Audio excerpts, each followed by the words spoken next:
ഇനി കാണാൻ പോകുന്നത് തലയുടെയും പിള്ളേരുടെയും വിളയാട്ടം തന്നെ. അതും വെറുമല്ല, അങ്ങ് ഇന്റർനാഷണൽ വിളയാട്ടം. രണ്ടാം വരവ് അങ്ങ് ആഘോഷമാക്കിയിരിക്കുകയാണ്. ഇവിടെ ഒന്നും അവസാനിക്കുന്നില്ല. തലയും പിള്ളേരും വിദേശ മാർക്കറ്റുകളിലേക്കാണ് ഇനി കുതിക്കാൻ പോകുന്നത്.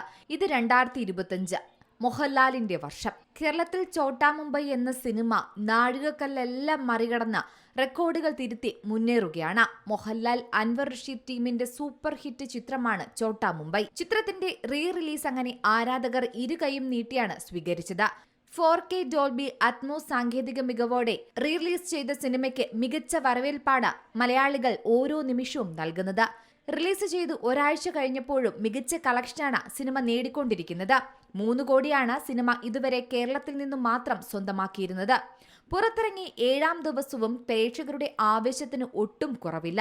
പല തിയേറ്ററുകളിലും സിനിമയ്ക്കായി എക്സ്ട്രാ ഷോകളടക്കം സംഘടിപ്പിക്കുന്നുണ്ട്. മാത്രമല്ല, ഇപ്പോഴിതാ 2ാം ആഴ്ചയിൽ ചിത്രം കൂടുതൽ തിയേറ്ററുകളിലേക്ക് എത്തുമെന്ന സന്തോഷ വാർത്തയാണ് പുറത്തുവരുന്നത്. ഒപ്പം കേരളത്തിന് പുറത്തേക്കും ചോട്ടാ മുംബൈ എത്തിക്കാനുള്ള തയ്യാറെടുപ്പിലാണ്.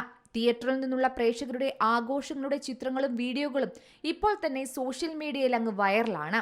ചിത്രത്തിലെ ഗാനങ്ങൾക്കൊത്ത് പ്രേക്ഷകർ ഡാൻസ് ചെയ്യുന്നതും ഡയലോഗുകൾ പറയുന്നതുമൊക്കെ ഇത്തരം വീഡിയോകളിൽ കാണാനും സാധിക്കും. എന്തായാലും 2007 പുറത്തെത്തിയ ഈ ചിത്രം അങ്ങനെ തിയേറ്ററുകളിൽ വൻ വിജയമായി മാറിയിരിക്കുകയാണ്. വൻ ഉത്സവ പ്രതീതിയിലായിരുന്നു ചിത്രം വീണ്ടും എത്തിയത്. ഓപ്പണിംഗിൽ തന്നെ മോഹൻലാലിന്റെ ചിത്രം മുന്നിട്ട് നിൽക്കുന്ന കാഴ്ചയാണ് കാണാൻ സാധിക്കുന്നത്. വല്യേട്ടനെയും ദേവദൂതനെയും എല്ലാം വീഴ്ത്തിയാണ് ചിത്രം കളക്ഷനിൽ മുന്നേറുന്നത്. ഞായറാഴ്ച മാത്രം കേരളത്തിൽ നിന്ന് ആകെ 70 ലക്ഷം ചിത്രം നേടി. ആഗോള ബോക്സ് ഓഫീസിൽ നിന്നാകട്ടെ 3 ദിവസം കൊണ്ടാണ് 1 കോടി പിന്നിട്ടത്. ഇപ്പോൾ റിപ്പോർട്ടുകൾ പറയുന്നതനുസരിച്ച് 3 കോടിക്ക് മുകളിലാണ് ചിത്രം സ്വന്തമാക്കിയിരിക്കുന്നത്. അങ്ങനെ 18 വർഷങ്ങൾക്ക് ശേഷം വീണ്ടും തിയേറ്ററുകളിലേക്ക് എത്തിയ ചിത്രത്തെ പ്രേക്ഷകർ ഇരുകൈയും നീട്ടി സ്വീകരിച്ചതായാണ് കളക്ഷൻ റിപ്പോർട്ടുകളും വ്യക്തമാക്കുന്നത്. ചിത്രത്തിന്റെ അഡ്വാൻസ് ബുക്കിംഗിന് മികച്ച പ്രതികരണമായിരുന്നു ലഭിച്ചത്. പ്രധാന സെന്ററുകളിലെ ശ്രദ്ധേയമായ സ്ക്രീനുകളിൽ ബുക്കിംഗ് ആരംഭിച്ച് ഏറെ വൈകാതെ തന്നെ ഫാസ്റ്റ് ഫില്ലിംഗ് ആണെന്ന സ്റ്റാറ്റസുകളും വന്നിരുന്നു.